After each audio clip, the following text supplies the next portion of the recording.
I have this Furman Institute paper that I was involved with, and you'll see the Enterprise is there. And maybe you had another session on it, but Enterprise is developing a guide to multifamily housing resiliency for large buildings, because FEMA does a very good job with talking about small, single-family, suburban stuff.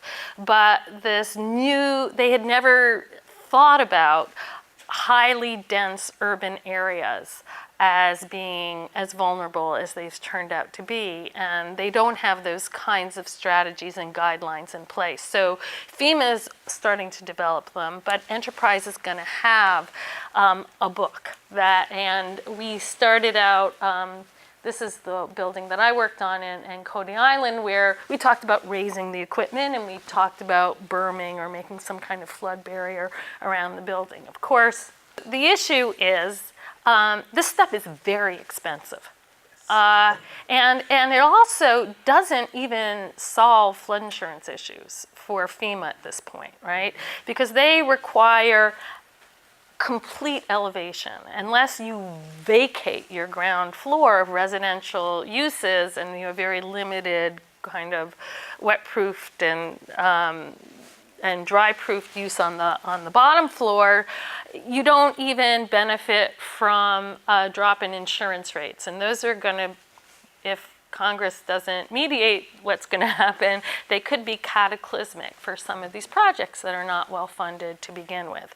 So it's costly in that way, but it's also costly in that you lose units and you lose community space. So you have two costs. You have a kind of human cost, and you have the financial cost. So what I'm going to talk about is a little bit is how we can think a little bit differently about our policies and fundings of those things. Can I have the next one now then? So what this shows is a student, so you'll excuse it, rendering of some temporary emergency units plugged in to the Red Hook housing. And what this brings up, it brings up two, I think, kind of critical points. One is that housing authority, campus-style housing, needs to shelter in place. New York City, and I'm sure Jersey City, does not have the capacity to move everybody out and then move them back in. And I was at OEM during Sandy, and the discussion over what are we going to do with public housing, we can't evacuate them, there is no place to put them, was huge.